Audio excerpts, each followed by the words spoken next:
Well, hello everyone. Good evening. My name is Laurie Ann Smith, and this is just a show I'm doing. Just here's my kitty cat. She wants to get in on this. Um, this is to honor, the Child Abuse Awareness, Prevention and Awareness Month down in the states. It's April is set aside for that down there, and so I'm doing a show every single night for the month of April, and that's my contribution, just to continue to make noise about this stuff. Um, children, there's no end to the abuse. It's like, when are we all going to figure this out? It's sad. It's a horrible situation for these children. It's not a comfortable topic, and it's not easy to listen to this stuff. It's not easy to think about this stuff. It's upsetting for people, um, but it's more upsetting for the children who are being abused. So, as a survivor of child abuse, I can sort of vouch for that. Um, we need to talk about this stuff, as uncomfortable as it really is. Tonight's topic is child sexual abuse. That is really, just a horrible topic. If you think this topic of child sexual abuse might bother you, you need to just go watch something else or do whatever. You don't have to listen. It's clearly up to you to make the right choice for yourself. What you should be listening to, what you shouldn't be listening to, age appropriately. And if you're a minor under the age of 18, you should have a parent or guardian's input on whether or not you should be listening or watching something like this.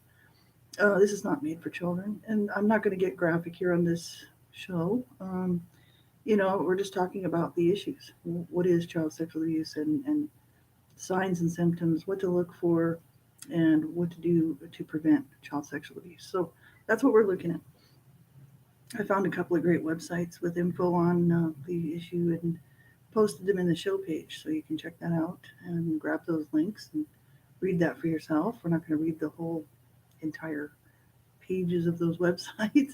We're just going to talk about it. I was sexually abused as a child, and it took me a long time to um, even be able to admit to myself, that that happened to me.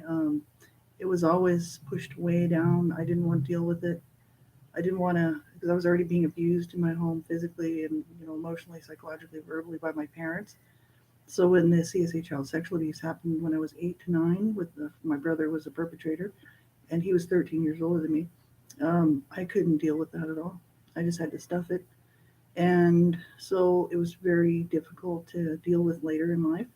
And it's not like I didn't remember that I was sexually abused, but I kind of, because I didn't want to deal with it, had sort of thought it might have been my dad, right? Because I pushed it so far down, might have dissociated. And so that's what my friend thinks, who used to be a psychiatrist, psychologist.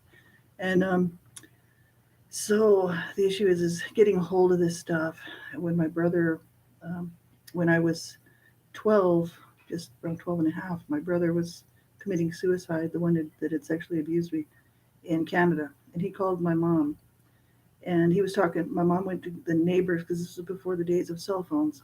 She went to the neighbors to use the phone to call the police in Canada to get help for him, and because he was dying, he was committing suicide, and she put me on the phone with him, and he was talking about what he had done to me when I was a little girl, and I just, you know, I didn't want to hear that. I didn't want to remember that. It was just such a harsh thing.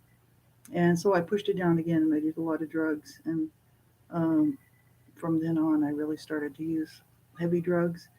And, I was just trying to run from the pain somehow, right? Trying to get away from the pain. Child sexual abuse is actually more common than we think. For all the cases that are reported, there's so many more that are not reported. The children never tell anybody. They never get any help. They grow up to be adult survivors of abuse or child sexual abuse who never tell anybody, never get any help. Um, it's millions and millions and millions of people who have been sexually abused at some point in their life, and it's not okay. I just like to say that. So, we're going to look at sexual abuse, child help. This is from Child Help, and that's That's childhelp.org. It's called "What is Child Abuse?" and /sexual abuse.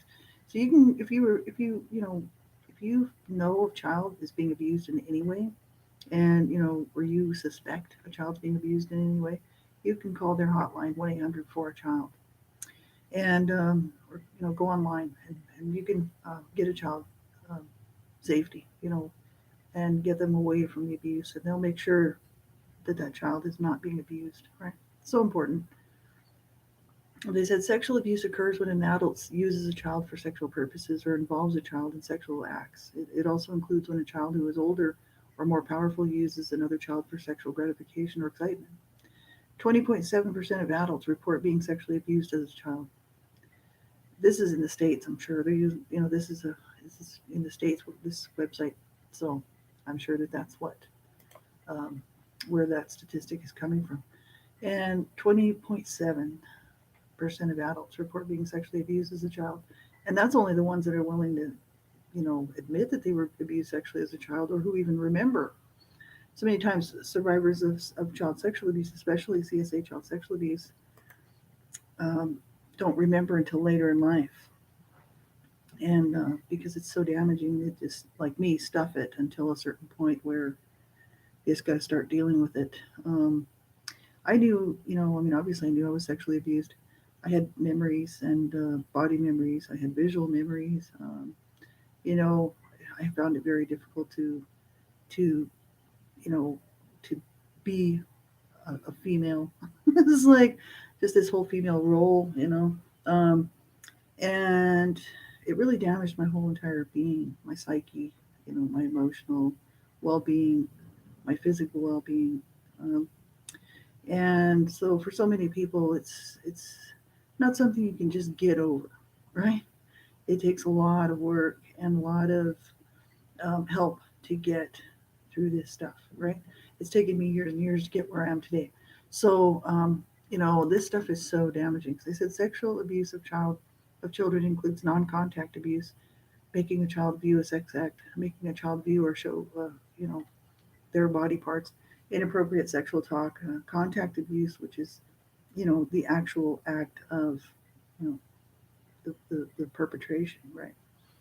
And so it also includes exploitation, child prostitution, child pornography. So it's absolutely not okay.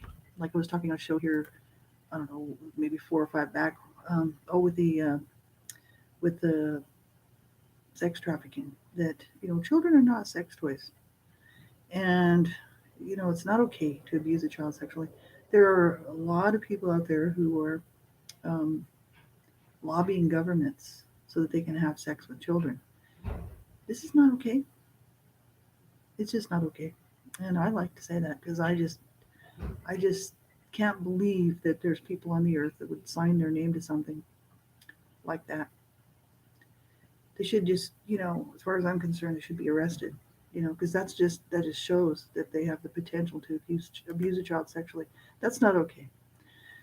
So it says signs of sexual abuse in a parent or caregiver. The parent fails to supervise child, unstable adult presence, jealous possessive parent, sexual relationships troubled or dysfunctional. Parent relies on child for emotional support. Um, and I mean, it's not just a parent or caregiver. This article kind of doesn't really go into the whole issue of it's anyone who's around the child can be a potential abuser, right? Um, it's wherever the child is. It could be a daycare situation, babysitter. It could be a family member. It's usually somebody who has access to the child, and someone that child knows. It's very kind of not common that it's stranger danger, even though that does happen. Where a stranger gets a hold of a child or kidnaps a child or whatever and sexually abuses it. It's most likely going to be somebody the child knows or has somebody who has access to that child, because um, that's where the abuse is going to happen, is these people who have access to that child. So you have to remember that, keep that in mind. No one wants to think that someone in their family could possibly be capable of abusing their child sexually. But it's absolutely possible. And you do have to protect your children. They used to kind of portray child sexual predators and stuff as monsters, lurking around the corner, in overcoats with, black, dark clothing, looking kind of evil. And that's just not the case.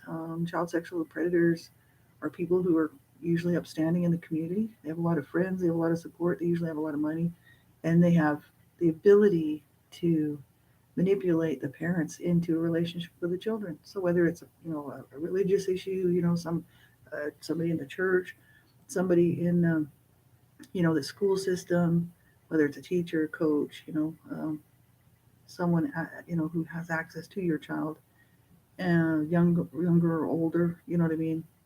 Doesn't really matter. Those child sexual predators, they target children who are vulnerable. They try to make friends with that child. If it's a neighbor, they'll try to make friends with the parents so that they can have access to that child. And if it's a family member, these sort of things can happen. You have to limit. Really, you do have to limit one-on-one contact with adults and children. There should be supervision of some type. Like no, you shouldn't let your child be in the presence of another adult alone if you don't know who that person is. And it's even if you do know who that person is, you still need to keep an eye on it. Absolutely. I know so many people who are abused, by a parent or a grandparent or an aunt or an uncle or somebody in the family very close that nobody would suspect would be capable of doing something like that, but they do. And so, it's just so important. You have to know how to protect your children from this sort of thing, because the statistics really are kind of worldwide. One in four girls, one in five boys, or something. It's almost equal. I think it's kind of equaled out now. One in four girls, one in four boys will be sexually abused in their lifetime, or abuse of any type, actually. It's unbelievable that this is allowed to go on and that people are still doing this to children. And it's not okay. If everybody was protecting their children and stopped abusing their children, then this wouldn't be happening, right? There's another website called the nspcc.org.uk, and this is what is child abuse, types of abuse, child sexual abuse. Um, this one is kind of, it's sort of short little blurbs about the issues of child sexual abuse.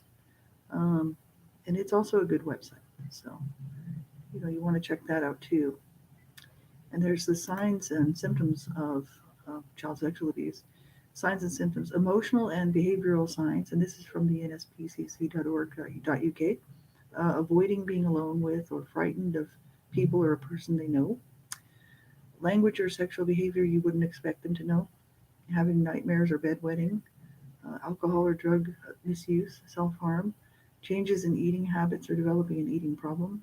Changes in their mood, feeling irritable and angry, or anything out of the ordinary. That's the emotional behavioral signs. Just if your child's doing some of this stuff, it doesn't mean that they're being sexually abused. If it's something that you notice that there are quite a lot of these things, or you suspect, that it's possible, right? They might even be being abused online. There's this whole issue of children being abused online, so you have to know how to protect your children online as well, right? It's so important. And physical signs of child sexual abuse: bruises, bleeding, discharge, pains or soreness in their private areas, sexually transmitted infections, pregnancy. And let's see if they have anything over here. Frequent urinary tract infections or yeast infections. That's from childhelp.org. And difficulty sitting, walking, bowel problems, things like this. Um, if your child just all of a sudden has these unexplainable bruises where they shouldn't be, it's kind of like you better be questioning that. You really can't just assume that it's, there's no way that it could be abuse, right? And any of these other symptoms. If a child comes to you and tells you that they're being sexually abused, you need to believe them. There's only been a very small handful of cases that were proven that were actually false, where the child was actually just mad at some relative or something or some person and made a false claim. It's very rare, very, very rare. A lot of people like to say that it's not, that it's common. It's actually not common. Um, so if a child comes to you and tells you that they're being sexually abused, you need to tell them, you need to get them some help. And you need to tell them that you believe them and that you're going to get them some help. And do the right thing and report it, learn how to report it properly and get that child to safety, right? Get them some help. I was sexually abused by my brother from 8 to 9, roughly, about a year. And I told my mother. I was worried about telling my mother because my mom was my main abuser who was beating on me horrifically at that time. And I was kind of concerned that she would blame me. She was always blaming me for everything. And so um, I kind of was leery to tell her. And also I was worried about what my brother would do to me because he was 13 years older than me. And he had threatened me that, he would sodomize me again if I told anybody what had happened. And just threatened me with, harsh abuse. And I don't know if he threatened my life or not. He might have. I was pretty young, but I do remember some of the stuff that he was telling me and speaking to me. Um, and so I did tell my mom because I was worried because I was getting sick. I had an infection from this violent rape that was going on, and um, uh, it was a horrific situation. My mother just said, "What do you want me to do about it? That's your problem, not mine," and just walked off. Kind of pushed me out of the way, like you know, she didn't want to hear about it. And I was like, "What am I supposed to do? How am I supposed to keep him from doing this to me?" My mom was like, "Just wrap yourself up like a mummy at night." That was her answer. It's like, was this little 8-year-old girl being raped by my brother? I was just like, oh my God, okay. So I did. I started to wrap myself up like a mummy at night, but it didn't stop him from raping me. So it's a sad issue, and you know, how could a parent do this? But they do. People will overlook it. My mother was being abused by my dad, for so many years. She really just didn't care, and she was my main abuser, so she was just like, she didn't care about me. You know, she didn't care that my brother was sexually abusing me. So that's sad. I shoved it so far down. I didn't ever want to think about that again. My mom did ship him off to Canada after it was around 8 or 9 months, and he was shipped off to Canada with a one-way ticket. So the sexual abuse stopped, and I was very thankful. But the damage was done, and my whole being was damaged by that. I was already damaged from the abuse in my home, and then to have that happen to me set me up for a real failure as a young person and as an adult. Um, you know, Failure at relationships, failure at, you know, taking care of myself, failure at wanting to live, wanting to love, wanting to receive love. Um, I didn't know how to do anything in life, you know what I mean, except for just be a survivor of abuse. I never even really thought of myself as a survivor of abuse. I just thought of myself as somebody who lived a pretty harsh life, and you know, I had no idea how to do life. Drugs was the best way for me to deal with it all. So I started using a lot of drugs and quite heavy drugs through like 15 through 22, and I finally got off the drugs because I knew that I was going to end up dead. My brother who sexually abused me ended up killing himself at the age of 33 when I was 20. And I had gone to the gynecologist, and I said I had never had sexual intercourse or anything like that. It's my first checkup. And the gynecologist, they did the tests and stuff, and she's like, you were sexually abused as a child, and you writing down here that that you're a virgin. And I'm like, well, yeah, because in my mind I am. That wasn't my decision. You know what I mean? And she's like, well, you're probably never going to be able to get pregnant. We don't even think you're going to be able to get pregnant. If you do get pregnant, you may not be able to carry the child, right? Just because of the damage that was done. They were like, you would need reconstructive surgery, and I'm like, no, no. So I just went home and I did more drugs, that's just what I did. To stuff that stuff I didn't want to deal with it.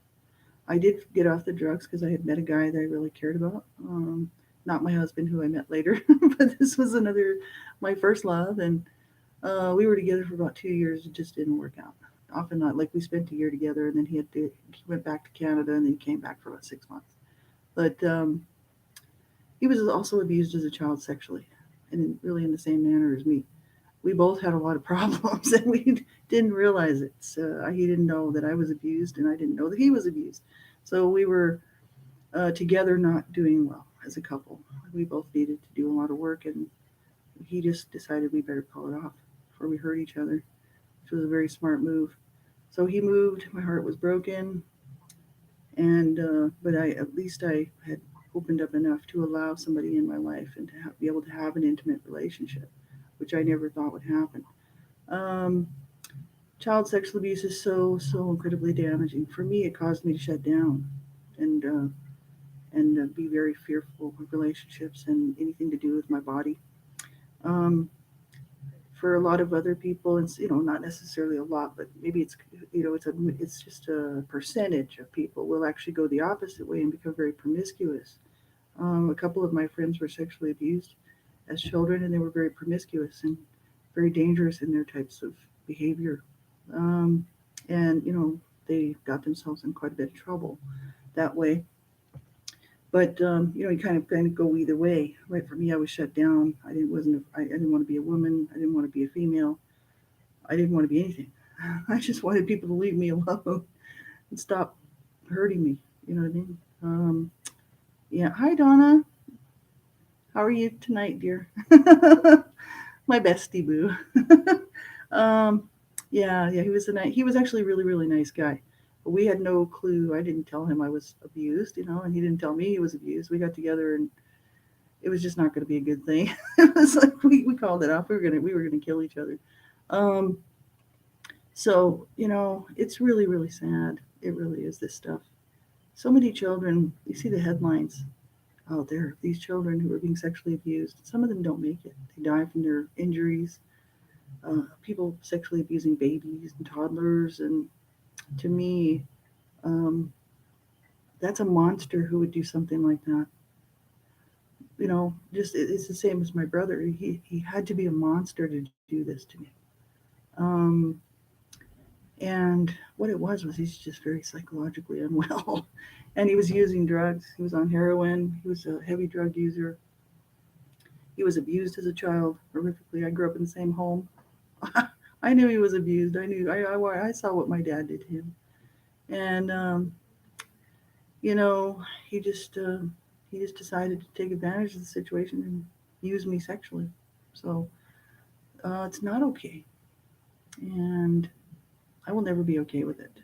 Uh, I can't excuse it away and just say, "Oh well, he was unwell. He was psychologically ill and stuff." Well, I don't care. My mom should have been protecting me, and or my dad, right?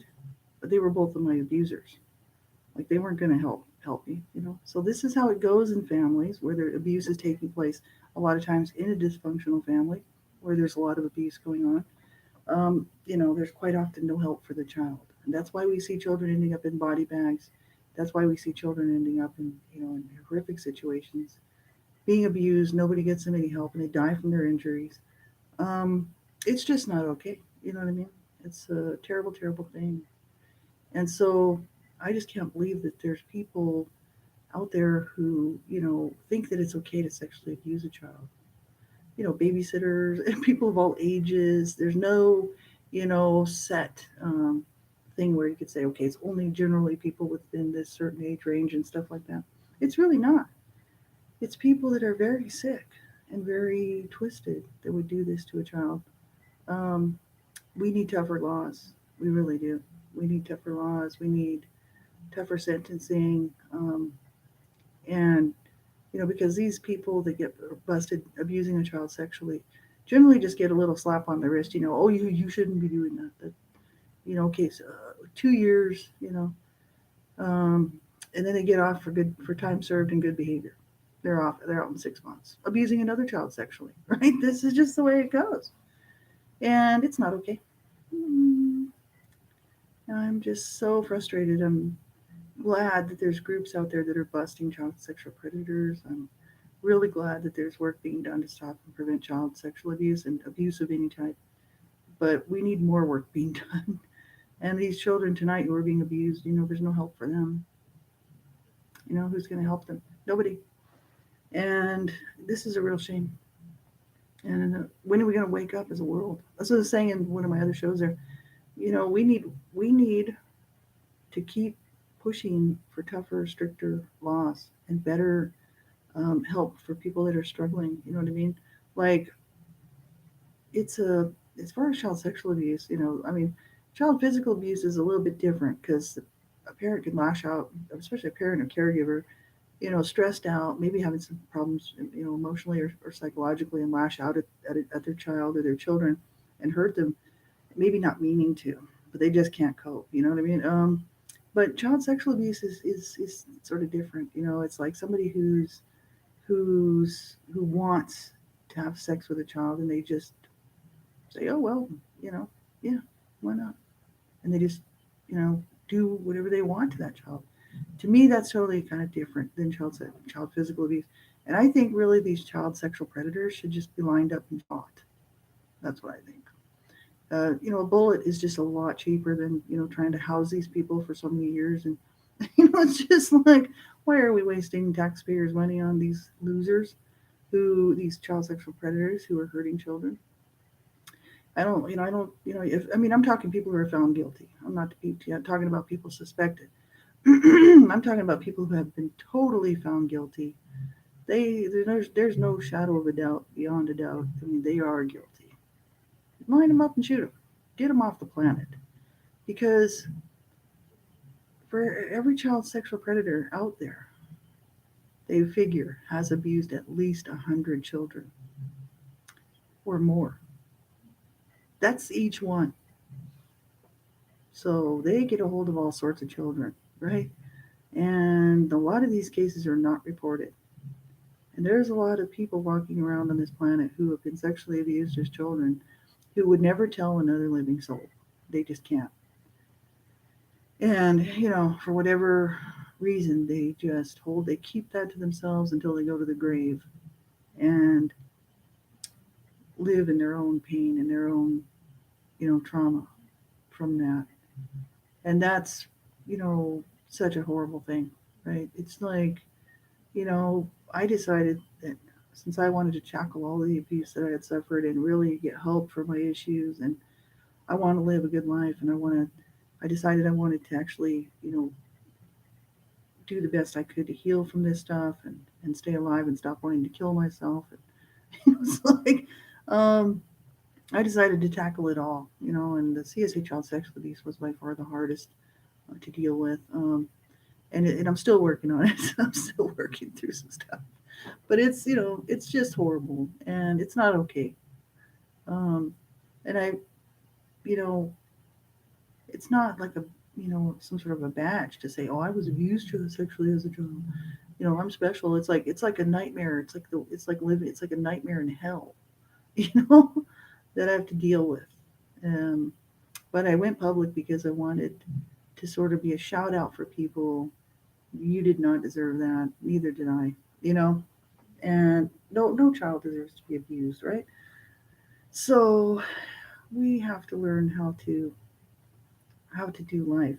You know, I know so many people that have struggled through the years just because of what I was doing with the, support groups and stuff, which I would never name names, like I said. But it's so hard. It really is. And, you know, I just like to encourage people, who are survivors of abuse of any type, really, to keep going, and look for those things that help and look for those better days. There's going to be dark days. There's going to be times where we can't cope. And there's going to be, times when we're not doing so well. But we need to have a support system around us of people who understand where we've been, what we've come through, what we've had to endure, what we've had to overcome just to get where we are today. So, you want to be with people who support you, excuse me, you know, and who understand, right? That's why I joined online support groups, right? And it was a great start because immediately I got to talk to people who knew exactly where I was coming from, right? Excuse me. And I got bad allergies already. It's only like April the 5th, and I've already got allergies. So yeah, how to prevent it? You have to watch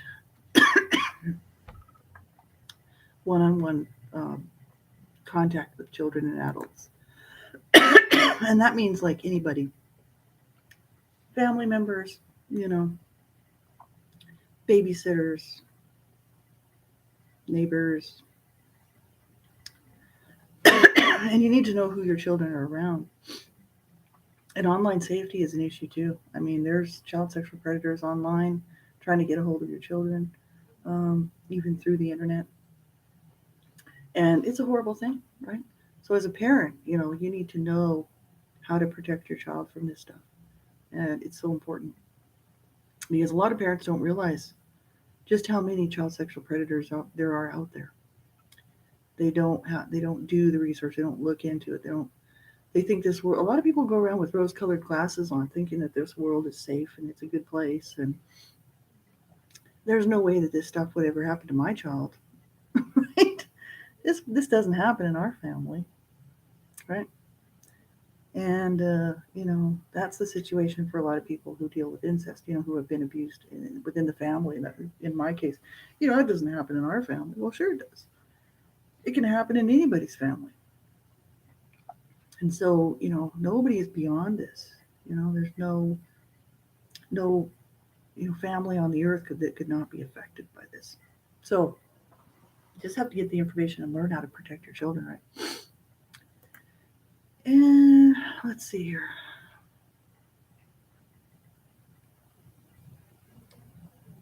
Here's behavioral signs of sexual abuse in a child. We already went through the physical signs of sexual abuse in a child. This is from childhelp.org. What is child abuse, sexual abuse? Behavioral is things like this: withdrawn, depressed, anxious, um, eating disorders, preoccupation with body, doesn't want to change clothes, for example, PE, aggression, delinquency, poor peer relationships, poor self image, poor self care, lack of confidence, sudden absenteeism, decline in school performance, substance abuse, running away, recklessness, suicide attempts, sleep disturbance, fear of bedtime, nightmares, bedwetting, etc. at an advanced age, sexual acting out, excessive masturbation, unusual or repetitive soothing behaviors, hand washing, pacing, rocking, etc. Sexual behavior or knowledge that is advanced or unusual, and reports sexual abuse. So, you know, just because a child's doing some of this stuff doesn't mean they were sexually abused. We have to use our heads with common sense here. But the issue is that those can be indicators, right? Those type of things, especially if the child's doing a lot of those. Um, you do need to check into it, to what your children are doing. Right? You notice your child is used to be outgoing and just happy-go-lucky and everything was great, and then all of a sudden you notice behavioral change. They're no longer like that. They're moody. you know they can either be quiet and regress sort of in the background, or they might become aggressive and mood swings, sort of things. Then you got to know there's something going on with that child, and it's you want to check into it, right? Excuse me, folks. I should have took an allergy pill. It's like this time of year is bad for me. The grass out there starts growing, and it's like it's already starting to get green here. The grass, and it starts right away. I gotta get some allergy pills. Um, let's see. Substance abuse, recklessness is suicide attempts. I mean, it's just mind-boggling how many children, um, you know, end up committing suicide because of bullying or because of sexual abuse. Um, just horrible, absolutely horrible. I know for me, just because of the abuse in my home that was going on like the whole time I was growing up, um, I just didn't want to be alive because my mom was always threatening to kill me, and I was just like, well, go ahead, you've already killed me anyway. I knew I was dead. So, and then the whole issue with the child sexual abuse really just kind of sealed it off. You know what I mean? It's kind of like, okay, now I know for sure I'm dead. And so as a young teen, around 13 years old or so, I'd say 13, 14, right in there, I used to kind of sort of think about suicide. Um, and it sort of just became something I would think about quite a bit. Never attempted it or anything. I never really started planning my suicides until I was about, well, probably in my late teens. And then just really reckless behavior, you know. That's just how I lived my life. Because it's kind of like, well, if I die, it doesn't really matter if I die of a drug overdose or if I die in a car wreck or if I die falling off a mountainside. It really makes no difference because I'm dead anyway. And I even wrote in my book, A Life of Death Redemption, a chapter about that because, I really had felt dead most of my life. My spirit was dead. Like I felt like I was a walking dead person.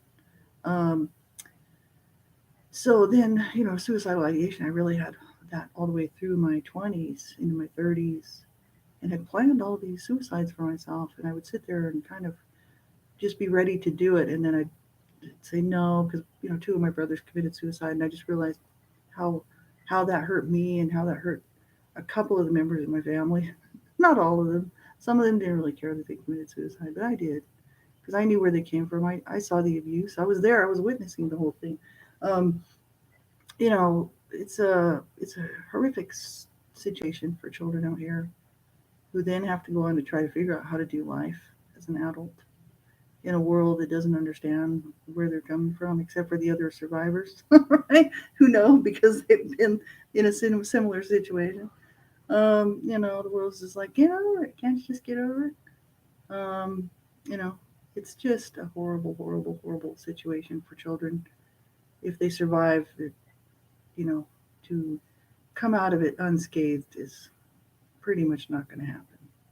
They're going to have to deal with all sorts of issues, some just to varying degrees. You know, depending on the severity of the abuse and how long it lasted, and the the issues surrounding it. You know, so um, you know, it was just such a harsh thing. Like my oldest sister seemed to be doing great. Her and her husband, they they had businesses, they had lots of money, but they were miserable, completely miserable. And my sister grew up abused by my dad. And I don't know if he sexually abused her. I don't know. Or if anybody else did in the family. I have no idea. All I know is that she was physically abused by my dad and psychologically, emotionally abused by both of my parents. Probably physically abused by my mom, too. I wouldn't doubt that. My mom was really happy to abuse all of us, made her feel good. Um, so, it's kind of, it was harsh because like she never ever opened up about how the abuse, what it really did to her. You know, sometimes she would talk about my mom and say stuff like, "Well, she was just selfish. She was just really selfish. Like she couldn't give love, she couldn't give anything. She's just a selfish woman." I had never seen my mom in that light growing up. I didn't think of her as being selfish. I just thought of her as being mean, kind of mean and evil. Um, But selfish was probably more accurate. My mother did not want to give love. She didn't want to give anything except for a beating. She liked to give beatings. Um, so yeah, it affected all of my siblings. All of this stuff. When I wrote my book, One Child Abuse Survivor to Another: The Journey, which is about the CSA child sexual abuse and incest there, which was very difficult to do. Let me tell you, that was part of my healing journey as a journal and really working through the issues with a friend, Kate Mitchell out of Australia, who was working with me with a program called Your Envisioned Mind, which was meditation and stuff. It was a great program, so it really helped me out. So that I was able to get a hold of these memories and actually, feel the feelings, deal with this stuff, in order to heal from it, right? Um, because I'm an adult now. See, I'm in charge of my adult life. I'm no longer that child being abused. But it was very difficult to get a hold of me from that age, and I did a lot of work and wrote poems and was busy allowing her voice to kind of be heard and allow her to be seen. in a way that wasn't too graphic. Um, and I, that's all on my website. So if you wanted to read that, you can read all that. That's on my website, Born in Hell. And I did the poetry's all there, and it was also in my book. But I just wanted to allow her, my pain, her pain, that pain from so long ago, from being abused and being raped. Um, you know, I wanted her to her voice to be heard. And that was me, you know. And for it's such a hard thing to come through. But my family actually that was living at the time, there's only one of us left now. Everybody else has dropped off. Um, One of my sisters is still alive, as far as I know. And but when I told her about my brother sexually abusing me, raping me, our brother, right, in the car, she didn't say anything. I was in her car. She was dropping me off, and I was just sitting there talking to her for a minute before I left. We were talking about the work that I had been doing with the healing journey, and I said, well, Rob raped me when I was little, when I was about 8 to 9, and she didn't say anything, not a word. She just sat there. I was expecting her to say, "You're so full of shit," or "I don't believe you," or "Why would you make something like that?" I expected kind of that, or maybe her to say, "Oh, I'm sorry," or I was expecting some sort of a response, and nothing. I got nothing from her. And even from then, which was what, about 2012 to today, I still got nothing from her. What I wanted her and my brother and my dad to do was to come around me and just say, "We believe you. Can we hold your hand? Can we just sit with you? Can we just be with you in your pain and just just surround you with our love?" And that's a real family that does something like that. But that just doesn't happen for most survivors of abuse, right? Um, Too dysfunctional, just too dysfunctional.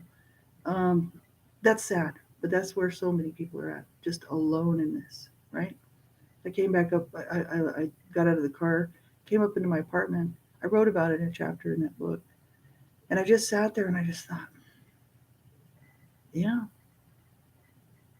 Yet once again, I'm just alone in my pain. There's nobody who can really help me. It's really going to have to be me that helps me. Um, and I have to care enough about myself, coming from all that abuse and that garbage, which nearly destroyed me, which got me almost to destroy myself over the years. It has to be me to love me. And so I got busy and I started writing poems to my little self from so long ago, just letting her know, that little girl that I was being raped, you know, that I loved her and I was never going to leave her again, you know. And so it's these things are so hard, and children all over the world are being raped and are experiencing this, and most of them will not get any help. Many of them will just live a life that's just horrible, you know. Children being sex trafficked in sex rings. Child sexual abuse just occurs in many different forms. Um, and we need to stop this. We really do. It just breaks my heart to know that there's children out there, every single day and every single night who are not going to get any help. Nobody's going to help them. And they might even tell one person, like I did. I didn't tell teachers or anything like that. I told my mom because I thought, well, my mom was my abuser, but my mom hates me and is always beating me up, but maybe she'll do something about this, right? And I was wrong. So I didn't tell anybody else. And so many children will tell one person, but maybe not two, right? And if that one person doesn't believe them and just blows it off, or doesn't care, blows it off, then the abuse will just continue on. So if you're a young person and you're listening to me by some chance here tonight, you're listening to this video, you get help. Do not allow yourself to be abused. You make a phone call. As a matter of fact, you tell more than one person. Tell a whole bunch of people, different people. teachers, neighbors, police officers, somebody like nurses at the school or whatever. You tell as many people as you possibly can, because one may not be able to get you help, one may not care, one may not know what to do, one may have been abused themselves and panic and just shut down. You just need to tell so many people so that one of them will do the right thing and get you some help, right? So important. So it's just by chance, if a young person's listening to this, do not allow yourself to be abused. You get yourself some help, get to safety. And it's not it's not okay that people are abusing children. It never is. These topics are so harsh. um, Nobody likes dealing with this stuff. I don't like dealing with it, but I'm a survivor, so I'm stuck with it. I still don't sleep well. I've never slept well. I hardly ever sleep, and when I do, I get a couple of hours. That's it. And I have nightmares. I've got body memories and of all the abuse. Right. I'm doing a lot better nowadays. That's for sure, because I've been on my healing journey for a long time. But it doesn't. It's not like it just goes away and it's just magic life.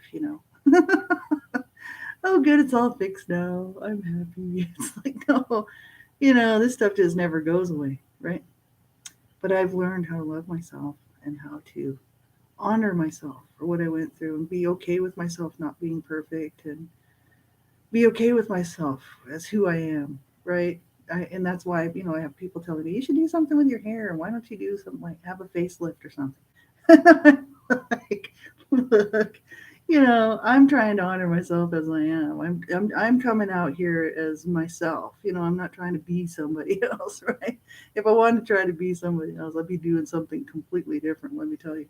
It's like I'm trying to be a very transparent, honest person here, right? So I'm not doing anything with my hair or getting a facelift. This is the way it is. So I'm honoring myself as who I am. An older person now. Just in a few years, if I make it, I'll be 60. Yeah. Never thought I'd live this long. Never planned on living this long. And, at 25, I was sitting at the edge of the Grand Canyon, ready to go over in my car. I mean, it's amazing that I've got this far. And so, um, I'm I'm honoring myself and sticking it out for myself and trying to do the right thing by myself instead of destroying myself, which is what I've been doing, had been doing to the age of 42 and a half or 42, 41 and a half, because that's all I knew. That's all I knew. Growing up abused, I didn't know anything else. I didn't know anything else other than to be destroyed by my abusers, and then me pick up after what they had done as a young adult, young adult into my mid 30s, whatever. I'm still destroying myself, right? So I'm learning how to take care of myself little by little, slowly, trying to do the right things by myself and honoring myself for who I am, you know, an abuse survivor. And um, so it's not easy, but it's doable, right?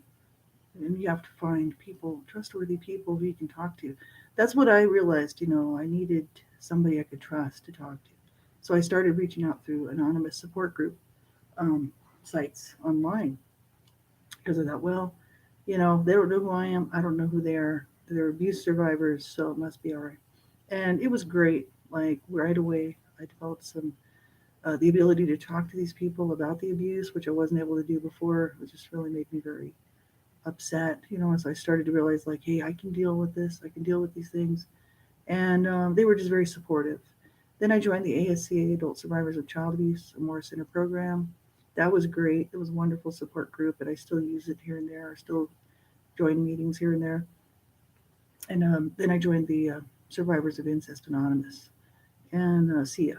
And so that was a big step for me, and I was really um, thankful to get that support from people who understood exactly where I'm coming from because they've been there. And it was like, that's what I suggest for survivors. If you're listening to this and you've never gotten any help and you're just struggling and you don't know, what to do or who to trust, there's lots of good groups out there and good people who won't hurt you and will try to help. You have to be careful. You don't want to just trust everybody and anybody because you can't. Um, and so those groups, the reason I trust ASC, Adult Survivors of Child Abuse, a Moore Center program, is because those people are all really trustworthy. And they really are. I know actually almost all the people that run those groups, all the groups around, even in the UK and around the world. So they're just good people. NASCA is another one, National Association for Adult Survivors of Child Abuse. That's a great program also. And SIA, that's another one. So, Survivors of Incest Anonymous. So those three I can vouch for. I don't know about the others. Um, the anonymous support group that I used to go to, I can't even remember which one it was. I've looked for it online since and I can't remember. It had a different name, like, and I can't remember. It was so long ago now. That's when I first started my healing journey. So, but there's those three that I was just mentioning. Those are trustworthy groups with good people that run those. They have to run it to a certain standard. That's why they're not allowed to just operate it however they want.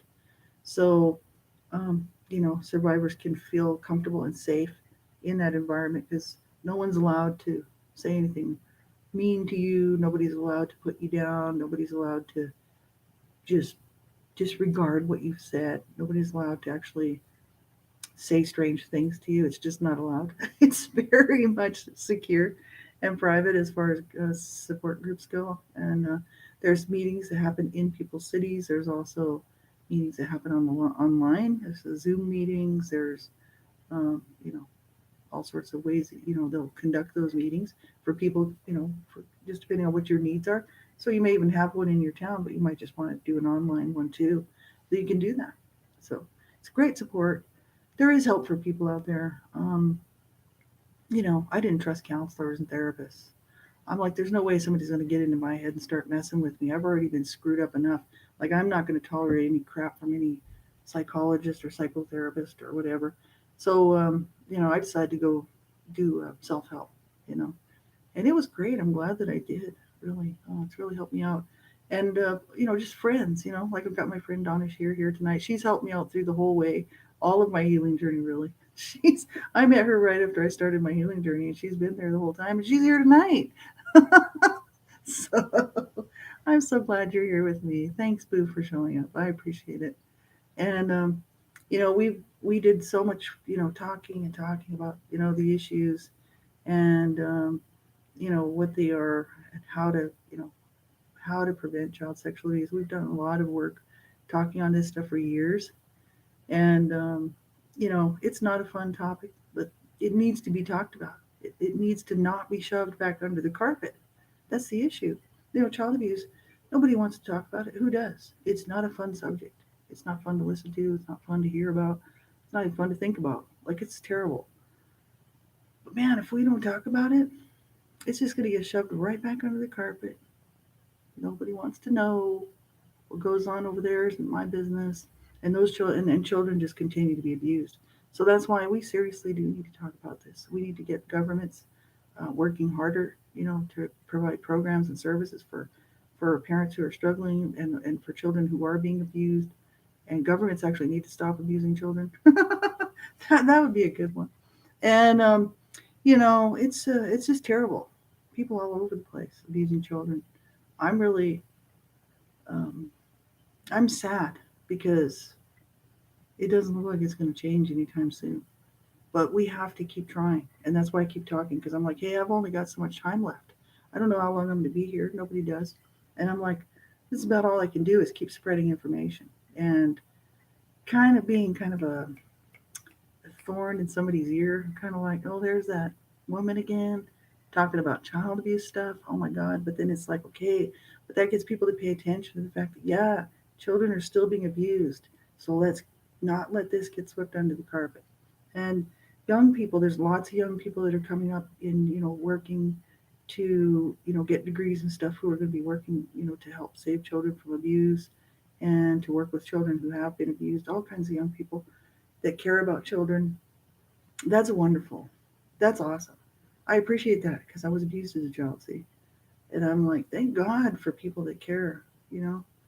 Thank God for people that actually really want to make change and see change and get this stopped, you know? So kudos to all of you out there, any of you who are nurses or people who work with abused children. If you've listened to my stuff, I have a lot of people who listen to my stuff that are, you know, in the field of child protective services, as well as, um, counseling and therapy for abuse survivors, stuff like that. All sorts of people listen to my stuff. And I'm like, thank you, kudos to you for doing what you've done to help any child anywhere, you know, because there's, not everybody has the ability to go out and do that, but everybody can protect their own children. That's why I always throw that in there because if you have children, you better protect them and you better make sure that nobody's abusing them. It's just so important. Even if you're not abusing them, somebody else could be, right? So make sure you get some help, make sure that your children are not being abused, that you're not being abused, that, you know, if you can't cope and you're a parent and you are abusing your child, there's help for you. You don't have to abuse your child, right? So get the information, get the facts, right? And tomorrow night, what are we looking at here? Get my list. I haven't made my show page. I'll make it tomorrow. Um, we're looking at child neglect. So that's tomorrow. So um, thank you all for being here with me tonight. And I really appreciate it. It's such a hard topic, child sexual abuse. It is for me because I was abused sexually as a child. So it makes me very uncomfortable. But the thing is these little kids' lives are worth it, man. We have to keep talking about it. And we need, like I said, tougher laws. Donna Shear, Lee Roberts have a petition. AU4H, Advocates United for Humanity. They have a petition going on change.org. You can see it in my discussion section. You can read what it's all about and add your name to it. So important. And they're also doing a walk, a 10-mile walk, walkathon. You can check out AU4H, Advocates United, au4h.weebly.com. Is that right, Donna? au4h.weebly.com. Anyway, it's Advocates United for Humanity. And you can find them guys on Facebook, all over the place, and join in, right? So Donna Shear is, and Lee Roberts are the ones that run that not-for-profit. And they work to stop and prevent child abuse. That's not all they do, but that's a big part of what they do. So my books, all of my books go to programs that work to stop and prevent child abuse. And they're going to AU4H right now. So all the proceeds have always been donated for my books. I don't want the money for those books. It just made me happier to donate it because that's the whole purpose. It wasn't really about, anything really else other than just raising awareness. I wanted people to know what it's like to be abused as a child, just from one survivor's view, and also that people, would recognize, like, wow, there could be some of my children's playmates being abused. Um, I could get them some help, right? Take a look around, make sure the children in your life are not being abused, the children around you, and get involved. Be a voice for abused children. I like to be a voice for those children whose voices are silenced. So many children, of course, through since time began, people have been abusing children and killing them, um, and so many, children's voices have just been silenced, obviously. And so I just figured, hey, I could be a voice for them, right? So we all need to be their voice. So take care, everybody. Have a great night, and I'll catch you tomorrow night. Bye. Bye for now.